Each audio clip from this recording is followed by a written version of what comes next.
Bismillahirrahmanirrahim.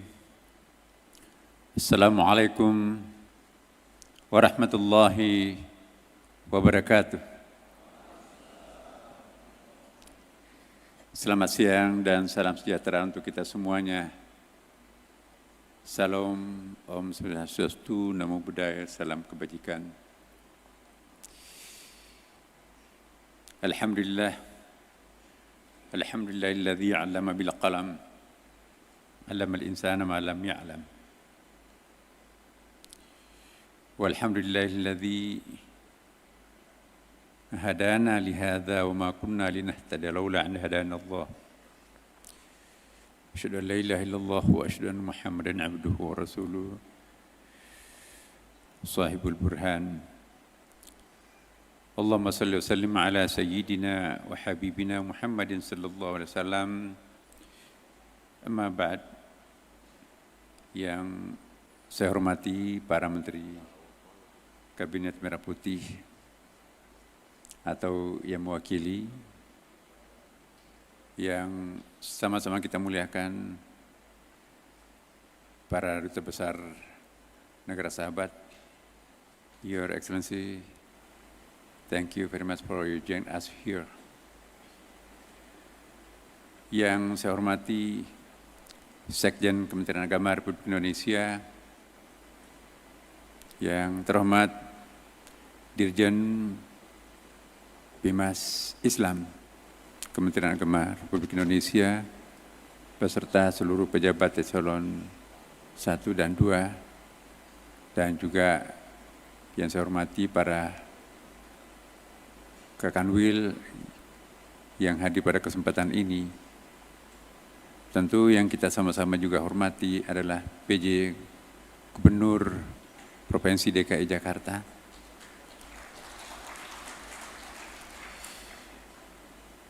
dan yang kita muliakan bersama para Dewan Hakim,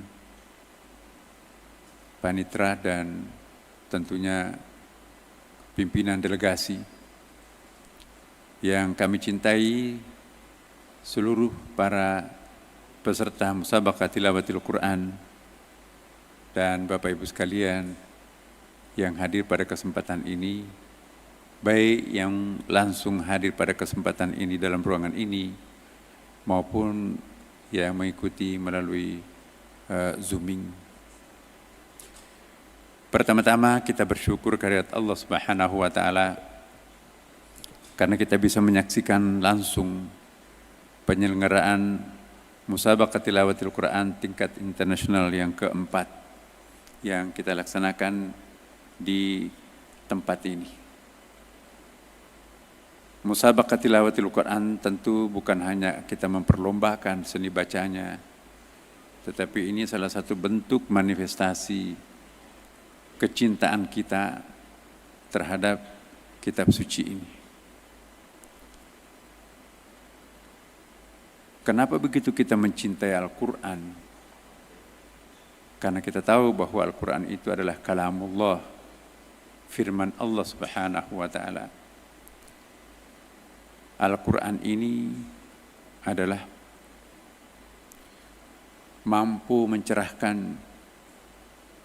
masyarakat tempat turunnya Al-Quran pada waktu itu sangat primitif. Ya, kebanyakannya masih buta aksara, ya, buta huruf. Bagaimana mungkin masyarakat yang sangat terkebelakang pada waktu itu mampu mendapatkan kepuasan yang luar biasa terhadap petunjuk Al-Quran? Dan juga sampai kita sekarang ini masyarakat yang sering disimbolkan sebagai masyarakat yang artificial intelligence juga luar biasa ketakjubannya terhadap Al-Quran. Jadi semua etnik, semua zaman sangat mengagumi Al-Quran. Inilah salah satu bukti kemujizatan Al-Quran. Beberapa waktu yang lalu juga salah satu majalah perbukuan di Amerika mencatat bahwa penerbitan yang paling laku di seluruh Amerika Tidak ada penerbitan yang mampu menandingi penerbitan Al-Quran. Ya, bahkan dibandingkan novel di Da Vinci Code yang pernah fenomenal, 1 tahun terjual 5 juta eksemplar, tapi itu pun juga belum mampu menyaingi oplah penjualan Al-Quran. Dan ternyata bukan hanya di Amerika, tapi juga di negara-negara Eropa. Belum ada yang bisa menandingi oplah penjualan Al-Quran. Ini artinya apa? Bahwa Al-Quran itu menjadi pusat perhatian. Bukan hanya oleh para seniman, bukan hanya para politisi, bukan hanya para ahli agama, tapi juga para saintis terutama yang sekarang ini banyak mengkaji, mendalami Al-Quran. Semakin dikaji, semakin bermunculan rahasia-rahasia ajaib kedahsyatan Al-Quran itu sendiri. Dan kita juga faham bahwa Al-Quran itu bukan hanya petunjuk umat Islam saja, tapi juga rahmatan lil alamin. Bahkan rahmatan lil alamin jamak. Kalau ada alam yang selain alam yang kita kenal, itu pun juga Quran menjadi petunjuk di sana itu. Memang tantangan Al-Quran, dan ini merupakan tantangan kita juga, ya, bagaimana mengartikulasikan nilai-nilai Al-Quran itu di dalam masyarakat modern, terutama dalam masyarakat yang kita kenal sekarang ini sebagai era post-truth. Apa yang dimaksud era post-truth ini?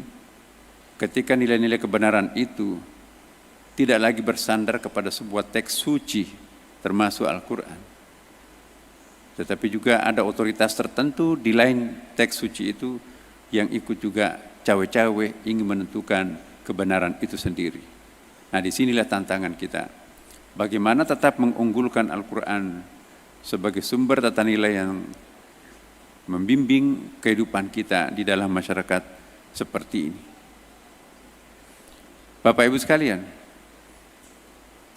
di seluruh dunia, termasuk dunia Islam, urusan musabaqah tilawatil Quran belum ada yang bisa menyamai Indonesia. Tidak ada satu negara pun, hampir semuanya saya sudah kunjungi, yang melakukan musabaqah tilawatil Quran berjenjang secara periodik setiap tahun, mulai dari tingkat RT, RW, tingkat desa, kelurahan, naik ke atas tingkat kecamatan, naik ke atas tingkat kabupaten dan kota madya, naik ke atas tingkat provinsi, sampai ke tingkat nasional, sampai sore ini kita melakukan secara internasional. Makanya itu wajar kalau para utusan MTQ internasional kita umumnya didominasi juaranya itu oleh peserta kita dari Indonesia. Kenapa? Karena memang kita paling serius, bahkan membuat semacam lembaga yang sekarang ini kita kenal sebagai LPTQ, Lembaga Tilawatil Quran. Ya. Topik MTQ kita hari ini, Al-Quran, Environment and Humanity for Global Harmony. Ini saya kira suatu tantangan, ya, bahwa mari kita buktikan Al-Quran ini adalah salah satu kitab yang menekankan betapa pelestarian lingkungan itu suatu keharusan. Kita buktikan, berbeda dengan apa yang pernah tahun lalu ada yang menuding bahwa Abrahamic Religion book, jadi buku-buku kitab-kitab suci seperti Taurat, Injil, Zabur, Quran itu dituding sebagai salah satu faktor yang memicu kerusakan lingkungan. Sehingga kami berkumpul di New York pada waktu itu, saya mewakili umat Islam untuk membantah NGO yang ada di Amerika mengatakan ayat-ayat yang ada di dalam Bible seperti dalam kitab Mazmur yang menunjuk manusia sebagai raja, penguasa alam semesta. Di dalam kitab Genesis Perjanjian Lama juga, kitab Yahudi di situ juga menunjuk manusia itu sebagai penguasa alam semesta. Dalam Al-Quran juga ada, ini ja'ilun fil ardi khalifah, menunjuk manusia itu sebagai khalifah. Dan ada ayatnya, wa sakhkhara lakum ma fis samawati wa ma fil ardh, kami tundukkan apa yang ada di langit dan di bumi. Nah, ini yang dianggap dalil untuk mengeksploitasi alam melampaui daya dukungnya.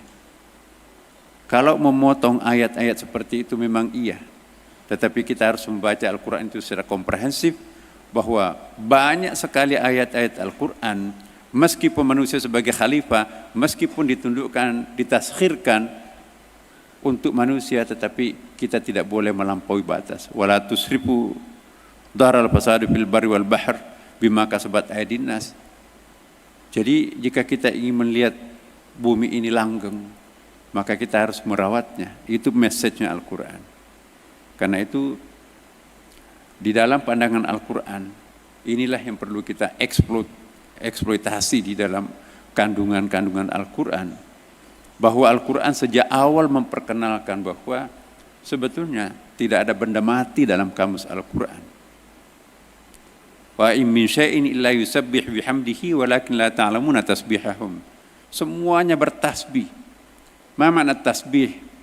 At-tasbih bimana at-tansih. At-tansih artinya memuji, mencintai. Tidak mungkin sesuatu itu bisa mencinta tanpa emosi.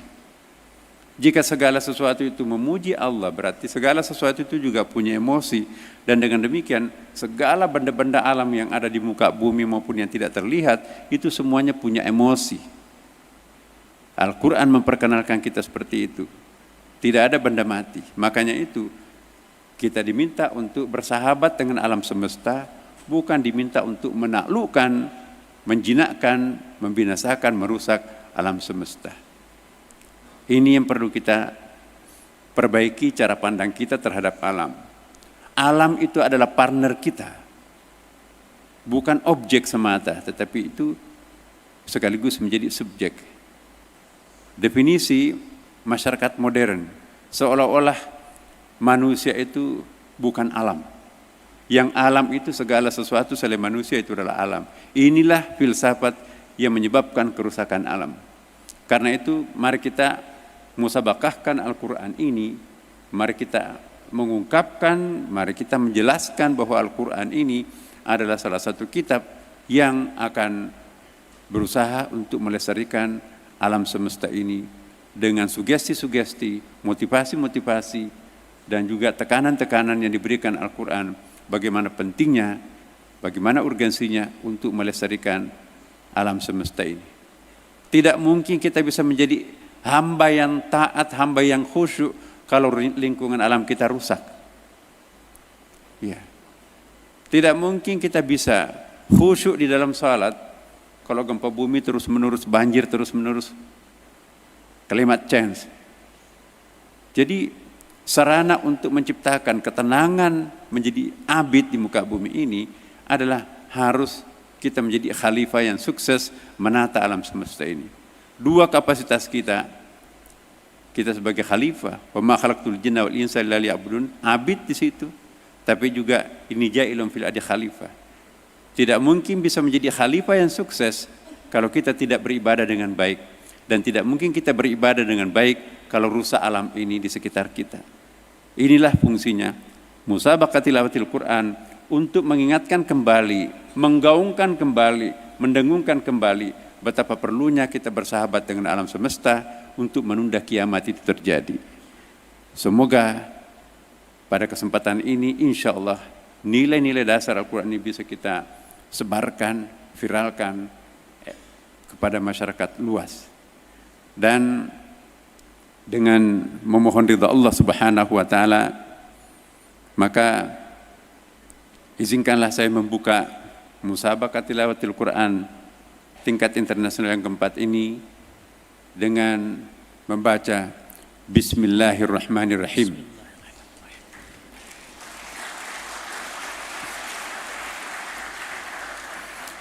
Terima kasih. Wallahul muwaffiq ila aqwamit thariq. Wassalamualaikum warahmatullahi wabarakatuh. Mohon berkenan Bapak